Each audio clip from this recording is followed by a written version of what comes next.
प्रभु का हाथ बचाने में समर्थ है। उसका कान बहरा नहीं है और सुन सकता है। नबी इसायास का ग्रंथ अध्याय 59 वचन 1। क्रिस्त में मेरे प्रिय भाई दादा बहनों, मनन चिंतन करने के लिए आज मदर कलीसिया संत लूकस के सुसमाचार अध्याय 18 वचन 1 से 8 तक हमें दे रहे हैं।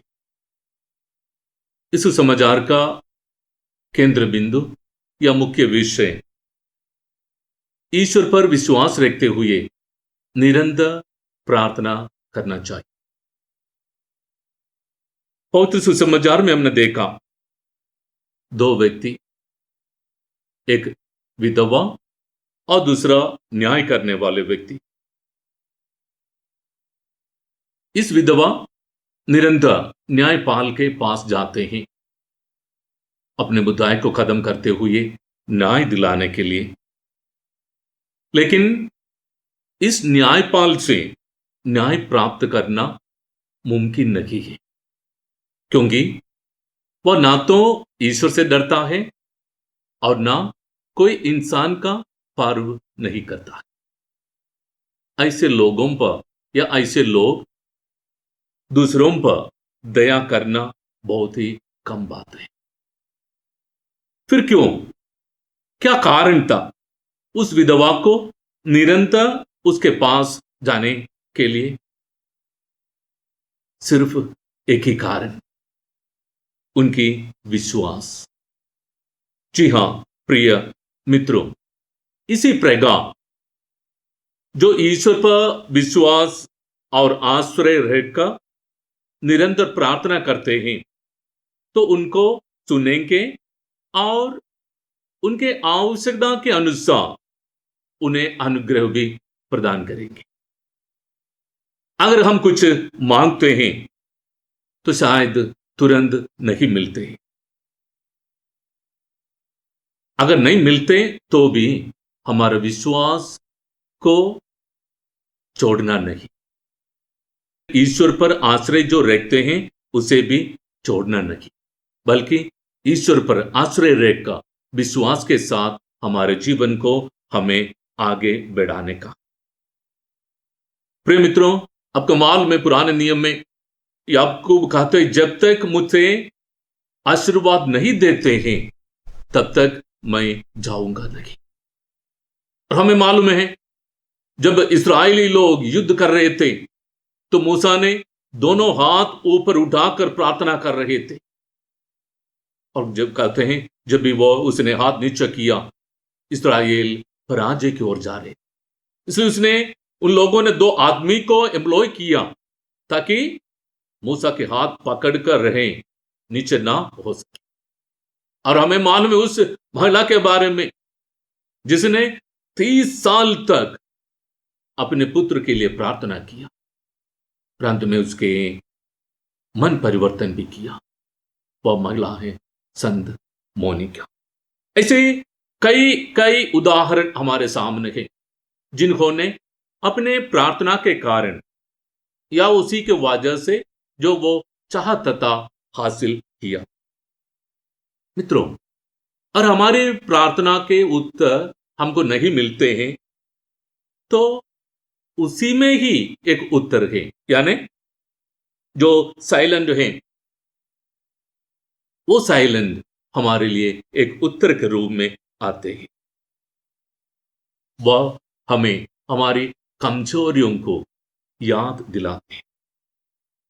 प्रभु यीशु अपने जीवन द्वारा ये सिखाता है कि प्रार्थना हमारे लिए कितना जरूरी है, और प्रभु ने अपने जीवन काल में शिष्यों को यही सिखाया है कि किस प्रकार प्रार्थना करना है। नोबेल प्राइज विनर अलेक्सियस कहते हैं, एक व्यक्ति के उसके जीवन से निकलने वाले सबसे बड़ी ऊर्जा प्रार्थना है।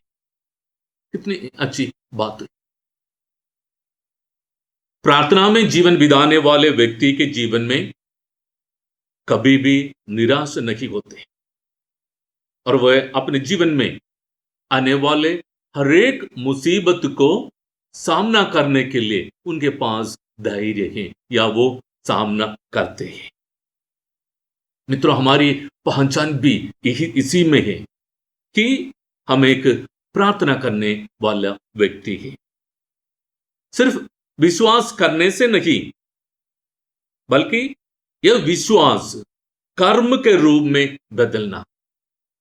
हमारे विश्वास, हमारी प्रार्थना हमारे कर्म के द्वारा बदलना है।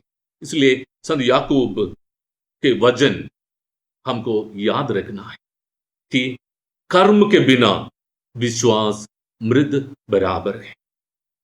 इसलिए प्रिय विश्वासी, विश्वास के अनुसार कर्म को लाने के लिए हम कोशिश करें। और हमारी प्रार्थना के जवाब नहीं मिलते तो हमें 2-3 बातों को याद रखना है।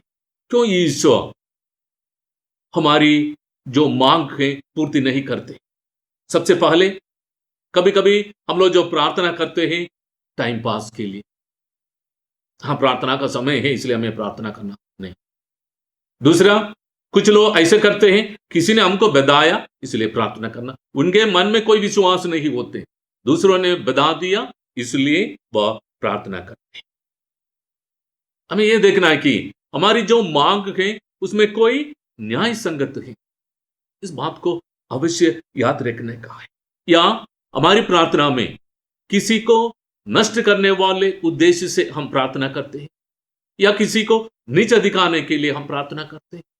हमारे जो उद्देश्य क्या है, उसमें किस प्रकार भलाई के लिए, हमारे लिए, हमारे परिवार के लिए, हमारे समाज के लिए वह उद्देश्य रखते हैं, या हमारे पड़ोसी जिस प्रकार वह उनके जीवन में उन्नति लाए उसको नीचे दिखाने के लिए, जहां हमारे दफ्तर में काम करने वाले, अच्छे काम करने वाले व्यक्ति को दबाने के लिए हम प्रार्थना, ऐसी प्रार्थनाएं ईश्वर कभी नहीं सुनेंगे।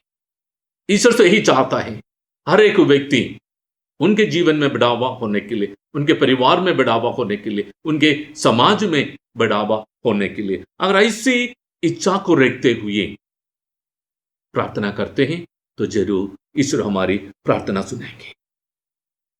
तो प्रिय मित्रों, हम कोशिश करेंगे उस विधवा के समान नीति, न्याय एवं हमारी जरूरत को ईश्वर के सामने रखने के लिए, साथ ही साथ एक शांतिमय जीवन बिताने के लिए ईश्वर हमें सहायता प्रदान करे, ईश्वर हमें अनुग्रह प्रदान करे। हम न सिर्फ मैं, मेरे परिवार, मेरे समाज, सबके साथ सुखमय जीवन बिताने के लिए, शांतिमय जीवन बिताने के लिए भरपूर मात्रा में ईश्वरीय अनुग्रह हमारे ऊपर हो। सबको जय श्री।